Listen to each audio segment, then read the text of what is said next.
لوگ فدق بولتے ہیں، باغ فدق بھی نہیں ہے، جاگیر فدق ہے، ایک باغ نہیں تھا، ایک خاص اراضی تھی۔ اس کا ایشو جو ہے صدیوں سے اہل سنت اہل تشیع کے درمیان ایک بون آف کنٹینشن بنا ہوا ہے۔ میرا ابھی تک اس کے اوپر ویڈیو لیکچر نہیں آیا، کیونکہ میں جس مسئلے کو ہاتھ ڈالتا ہوں آپ کو پتا ہے، پھر میں تین کرتاس پہ اگر 3 گھنٹے ہیں تو فدق پہ بھی میرے 3 گھنٹے آئیں گے۔ ابھی میں صرف اپنا اوپینین بتا دیتا ہوں، وہ ایک نٹ شیل میں آپ کو بتا دیتا ہوں۔ میرے نزدیک یہ مینیجریل ایشو تھا۔ اگر حضرت ابوبکر الصدیق رضی اللہ تعالیٰ عنہ نے اپنے پاس اس کو رکھا اس بنیاد پہ کہ نبی صلی اللہ علیہ وسلم کے بہاف پہ میں اب خلیفہ ہوں، مجھے امت نے چنا ہے، تو آپ صلی اللہ علیہ وآلہ وسلم کی جگہ میں مینجمنٹ کروں گا، باقی اس کے جو معاملات ہیں وہ اہل بیت کو ہی جاتے تھے، ٹھیک ہے؟ تو یہ ان کا موقف بالکل ٹھیک تھا۔ اور اگر وہ حضرت فاطمہ کو دے دیتے، جیسا کہ بعد میں عمر بن عبدالعزیز نے جو ہے وہ آل فاطمہ کو دے دیا، تب بھی درست ہوتا۔ تو یہ مینیجریل ایشو تھا، اور اس میں سیدہ فاطمہ جو ناراض ہوئیں، اب یہ ناراضگی جو ہے ان کی سیدنا ابوبکر صدیق رضی اللہ تعالی عنہ کے ساتھ ایک بشری تقاضے کے تحت تھی۔ اس پہ نعوذ باللہ یہ فٹ کرنا کہ جی وہ صحیح بخاری اور مسلم کی حدیث کہ جی فاطمہ میرے جگر کا ٹکڑا ہے، جس نے اسے تکلیف دی اس نے مجھے تکلیف دی، نعوذ باللہ من ذالک۔ سیدنا ابوبکر صدیق تو سوچ بھی نہیں سکتے تھے، ٹھیک ہے؟ جس ابوبکر صدیق کی حدیث بخاری کے اندر 3751 ہے کہ محمد کی محبت کو اہل بیت کی محبت میں تلاش کرو، وہ کب یہ کر سکتے تھے؟ ٹھیک ہے، وہ ایک بعض کا دنیاوی طور پہ بھی کبھی ایسے اختلاف آ جائے تو ناراضگی ہو، یہ بات ٹھیک ہے، بخاری اور مسلم میں موجود ہے کہ وفات تک سیدہ رہی ہیں، سیدنا علی نے رات کو ان کو دفن کیا ہے، ابوبکر عمر کو نہیں بتایا، ظاہر ہے ایک معاملہ چل رہا تھا اس وقت، اور یہ دنیاوی اعتبار سے اس طرح کی ناراضگی ہو جاتی ہے، بل فتویٰ فٹ نہیں کرنا چاہیے اس طرح کی ناراضگیاں، تو مطلب بعض کا سیدنا علی اور فاطمہ کے درمیان بھی ہو جایا کرتی تھی، اس لیول کی تو نہیں لیکن ہو جاتی تھی، تو اس طرح فتویٰ نہیں لگانا چاہیے۔ باقی وراثت کا جو ایشو ہے بخاری اور مسلم میں ڈیٹیل موجود ہے کہ انبیاء کرام علیہ السلام کی وراثت جو ہے وہ تقسیم نہیں ہوتی۔ اچھا، میں اکثر سوچتا تھا کہ اگر سیدہ فاطمہ، یہ اکثر جو ہمارے سنی کہتے ہیں سیدہ فاطمہ کو یہ حدیث ہی نہیں پتا تھی وراثت والی، بھئی فاطمہ کو نہیں پتا تھی تو اور کس کو پتا ہوگی جس کی ضرورت تھی؟ ان کو حدیث پتا تھی۔ بیسیکلی یہ مینجمنٹ کا ایشو تھا کہ میں آپ نبی صلی اللہ علیہ وسلم کی وارث ہوں، تو آپ کے بہاف پہ میں اس کو مینج کروں گی۔ تو سیدنا ابوبکر صدیق نے اس لیے وراثت والی حدیث ان کو یاد کروائی کہ بھی نبیوں کا تو وارث ہی کوئی نہیں ہوتا، جب وارث نہیں ہوتا تو تولیت والا مینجمنٹ والا ایشو آپ کے حوالے کیسے کر دیا جائے؟ تو ان کی علمی وراثت ہوتی ہے انبیاء کرام علیہ السلام کی، تو یہ فزیکل وراثت اس طریقے سے تو نہیں ہوگی۔ جب وراثت نہیں ٹرانسفر ہوتی ہے تو آپ یہ مینجمنٹ کیوں مجھ سے مانگ رہی ہیں؟ میں مینجمنٹ اس کو چلاؤں گا۔ تو یہ کوئی نعوذ باللہ اس طرح کی کوئی گستاخی والا معاملہ نہیں تھا، ایک ان کا ایک اپنا، اور وہ ڈیسیژن کر سکتے تھے، ظاہر مسلمانوں نے ان کو خلیفہ چنا تھا، اگر وہ دوسرا ڈیسیژن بھی کر دیتے تب بھی ٹھیک ہوتا۔ تو یہ ڈیسیژن، یہ ظاہر امت کے لیے ایک آزمائش بنتی ہیں، اس طرح کی جو چیزیں ہو جاتی ہیں بعد میں آزمائش بن جاتی ہیں، بالکل نیک نیتی پہ مبنی تھا۔ اب دیکھیں اس کے جواب میں سیدہ فاطمہ نے، بخاری مسلم میں آپ حدیثیں اٹھا کے دیکھیں، کہیں نہیں ملتا کہ انہوں نے کہا ہو کہ نہیں نہیں یہ تو بات آپ غلط کر رہے ہیں، انکار نہیں کیا، بس صرف وہاں سے ناراض ہو کے چلی گئی۔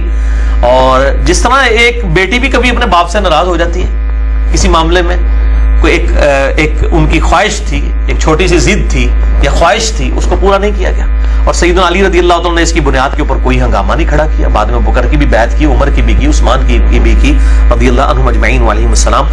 تو یہ اہل تشیع کے ہاں بھی اصول کافی میں امام جعفر الصادق رحمہ اللہ تعالی المتوفى 114 ہجری، المتوفى 148 ہجری، 114 میں امام باقر فوت ہوئے ہیں، 148 ہجری، ان کا قول صحیح سند کے ساتھ شیعہ کے اصول محدثین پہ اصول کافی میں موجود ہے کہ انبیاء کرام علیہ السلام کی وراثت علم ہوتا ہے، وہ تقسیم نہیں ہوتی، لہٰذا یہ شیعہ ذاکرین، میں بھی کہوں گا اہل تشیع کے ذاکرین، وہ روٹی روزی چلانے کے لیے اس معاملے کو اس طریقے سے اٹھا رہے ہیں۔ تو اس معاملے میں میرا موقف جو ہے وہ یہی ہے کہ سیدنا ابوبکر صدیق رضی اللہ تعالیٰ عنہ اگر وہ ڈیسیژن کرتے تب بھی ٹھیک ہوتا، یہ بھی کرتے تب بھی ٹھیک ہوتا، یہ مینیجریل ایشو تھا، یہ وراثت والا ایشو نہیں تھا۔ سیدہ فاطمہ کو پتا تھا رضی اللہ تعالی عنہا وعلیہ السلام کہ وہ یہ وراثت تقسیم نہیں ہوتی۔ تو میرا موقف میرا لیے کافی ہے، باقی ابھی موقع ملا تو پھر ڈیٹیل ہے۔ اندازہ ہوتا ہے کہ جب بھی آپ اپنے دعویٰ کو پیش کریں تو اس کے ساتھ اس کے مضبوط ثبوت اور مضبوط دلائل کا ہونا ضروری ہے۔ ہمارا یہ دعویٰ کہ فدق جناب سیدہ صلوات اللہ علیہا کا حق ہے، یہ دعویٰ صرف میرا ذاتی نہیں بلکہ شیعت کو اس دعوے سے جدا نہیں کیا جا سکتا، یہ ہمارے عقائد میں شامل ہے کہ فدق جناب فاطمہ الزہرا صلوات اللہ علیہا کی ملکیت ہے۔ اب جب رسالت مآب صلی اللہ علیہ وآلہ وسلم نے اس جگیر کو جناب سیدہ کے نام لکھا تو ہمارا پہلا سوال یہ ہے کہ رسالت مآب نے کس حیثیت سے لکھا؟ ایک باپ نے اپنی بیٹی کو میراث دی یا ایک نبی حکم خدا کے ساتھ یہ کر رہا ہے؟ تو قرآن اس بات پہ شاہد ہے کہ رسول اس وقت تک نطق نہیں کرتے جب تک اللہ کا حکم نہ آ جائے۔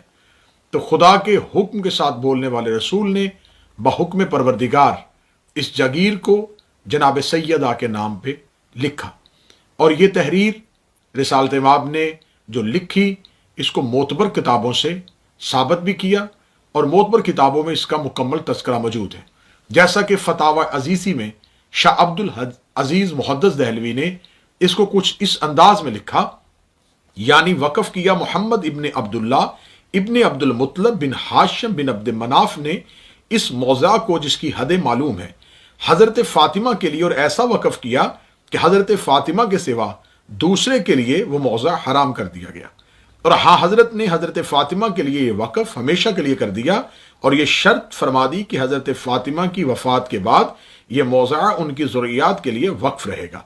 تو جو شخص یہ سن کر وقت کو تبدیل کر دے گا اس کا گناہ تبدیل کرنے والوں پر ہے، تحقیق اللہ سننے اور جاننے والا ہے۔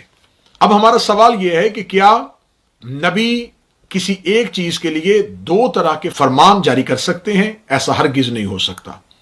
اگر رسالت مآب صلی اللہ علیہ وآلہ وسلم نے یہ جگیر جناب سیدہ کے نام بحکم پروردگار لکھ دی تھی تو پھر اس جگیر کو لکھنے کے بعد رسالت مآب ایسی حدیث کیسے کہہ سکتے ہیں کہ ہماری کوئی میراث نہیں ہے یا میرا کوئی ورثہ نہیں ہے؟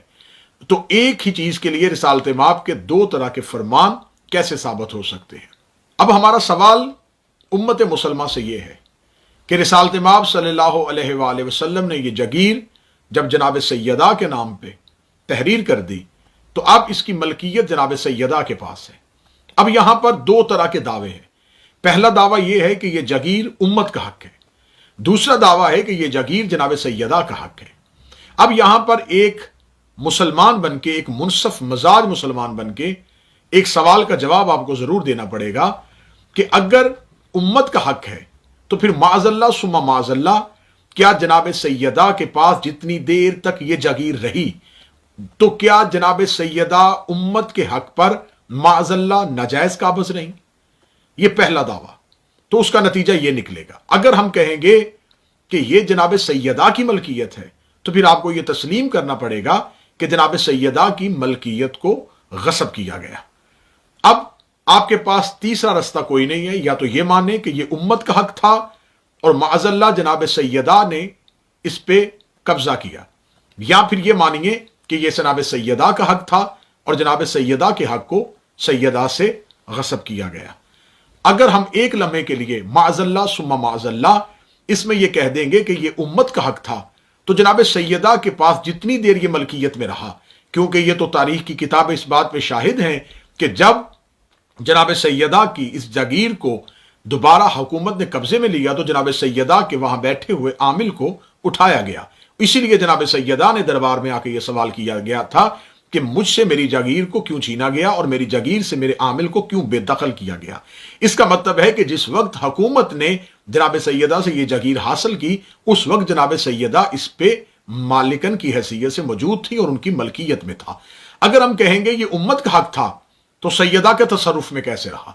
تو اگر ہم کہیں گے کہ معاذ اللہ یہ امت کا حق تھا اور سیدہ اس پہ مالکن بن کے بیٹھی ہوئی تھی، یا سیدہ نے اس کو معاذ اللہ ناجائز تصرف میں لیا ہوا تھا، تو پھر اہل سنت کی معتبر کتابوں میں صحیح مسلم سے لے کے اور جید کتابوں میں یہ درج ہے کہ جو کوئی کسی ایک مسلمان کی ایک بالش زمین کو ظلم کے ساتھ اپنے قبضے میں لے لے گا تو اس زمین کے ساتوں طبق اس کے گلے میں توق بنا کے ڈال دیے جائیں گے۔ دوسرا سوال کہ اگر جناب سیدہ صلوات اللہ علیہا دربار میں کسی اور کی ملکیت کے لیے اپنا مطالبہ کر رہی ہیں تو پھر اگر ہم کہیں گے یہ مطالبہ غلط ہے تو پھر قرآن کی آیت تطہیر ہمارے سامنے کھڑی ہے کہ ہر طرح کی غلطی اور ہر طرح کے رجس سے آل محمد کو ہمیشہ کے لیے اس رجس کو دور کیا ہوا ہے۔ تو اگر ہم کہیں گے کہ معاذ اللہ وہ مطالبہ غلط تھا تو پھر ماننا پڑے گا کہ اگر مطالبہ غلط تھا تو پھر آیت تطہیر کے بارے میں کیا خیال ہے؟ اگر نقل کفر نبشت آیت تطہیر کو غلط کہیں گے تو پھر قرآن میں غلطی ہو جائے گی. اگر معاذ اللہ قرآن کو غلط کہا جائے گا تو پورے کے پورے مذہب اسلام کی چھت گر جائے گی.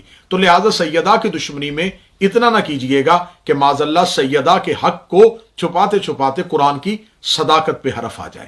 عام قانون کے مطابق اس طرح کے مقدمات اور ایسی نوعیت کے تنازعات میں سب سے پہلے یہ بات قابل غور ہوتی ہے کہ متنازع امور کون کون سے ہیں اور کس کس بات کا فیصلہ درکار ہے، اور ثبوت مہیا کرنا کس فریق کی ذمہ داری بنتی ہے. یہ بات طے شدہ ہے کہ ثبوت مہیا کرنا اسی کی ذمہ داری ہوتی ہے جس کا دعویٰ ثبوت چاہتا ہو، اور اگر وہ ثبوت پیش نہ کر سکے تو اس کے دعوے کو رد کیا جاتا ہے.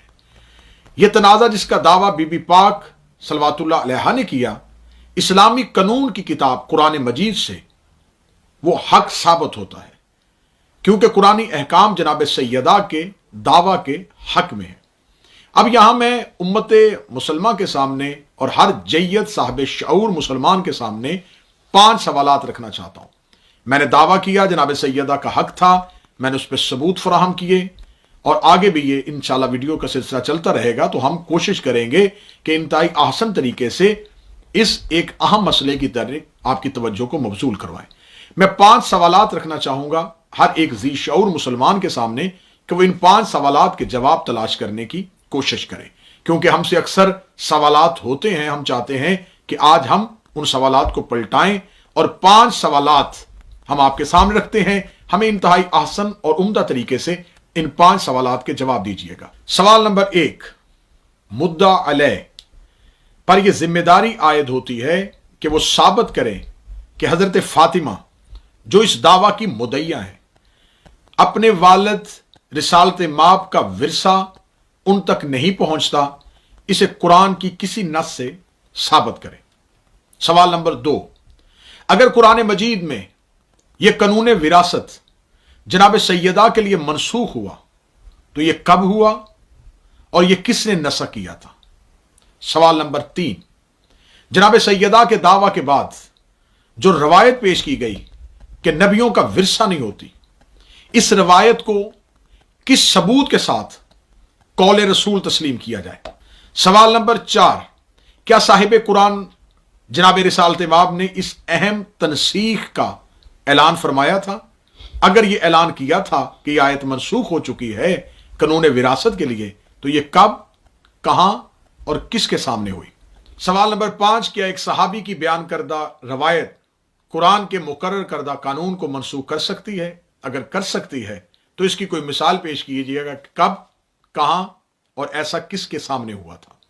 یہ وہ سوالات ہیں جس کا جواب مجھے ہر ذی شعور مسلمان سے چاہیے. اب صاحبان، ہم آپ پہ یہ مسلط نہیں کرتے کہ آپ یہ جوابات ہماری مرضی کے مطابق دیں. آپ اپنے عقل اور اپنی تحقیق کے مطابق ان سوالات کے جوابات تلاش کرنے کی کوشش کیجیے گا. ہمارے ہاں مذہب جعفریہ میں نظریات اور عقائد مسلط نہیں کیے جاتے. ہم اسی قرآن کے قانون کے مطابق زندگی گزارتے ہیں. لکم دینکم ولی دین، تمہیں تمہارا دین مبارک، ہمیں ہمارا دین مبارک. آپ اگر حقائق تک نہیں پہنچتے تو یہاں یہ بات بھی کہنے میں کوئی آر محسوس نہیں کروں گا کہ اگر آپ اللہ کو نہیں ماننا چاہتے تو بے شک اسے نہ مانیں، لیکن اس کی ربوبیت میں سوال نہیں اٹھا سکتے. اگر آپ رسالت مآب کا کلمہ نہیں پڑھنا چاہتے تو زبردستی اسلام میں کلمہ پڑھوانے کا حکم نہیں، لیکن آپ نبی کی رسالت پہ بات نہیں کر سکتے. ایسے ہی آپ جناب سیدہ کے حق کو تسلیم کریں یا نہ کریں، لیکن آپ سیدہ کی عصمت پہ اور سیدہ کی طہارت پہ بات نہیں کر سکتے. میری دعا ہے کہ میرا مالک ہم سب کو حق سننے، حق سمجھنے، حق سوچنے اور حق تک پہنچنے کی توفیق عطا فرمائے. اللہ میرے ملک پاکستان کو اندرونی اور بیرونی خطرات سے محفوظ و مامون فرمائے، اور اندر کی نظریاتی دہشت گردی سے لے کے سرحد کی دہشت گردیوں تک میرا مالک اسے محفوظ و مامون فرمائے. السلام علیکم.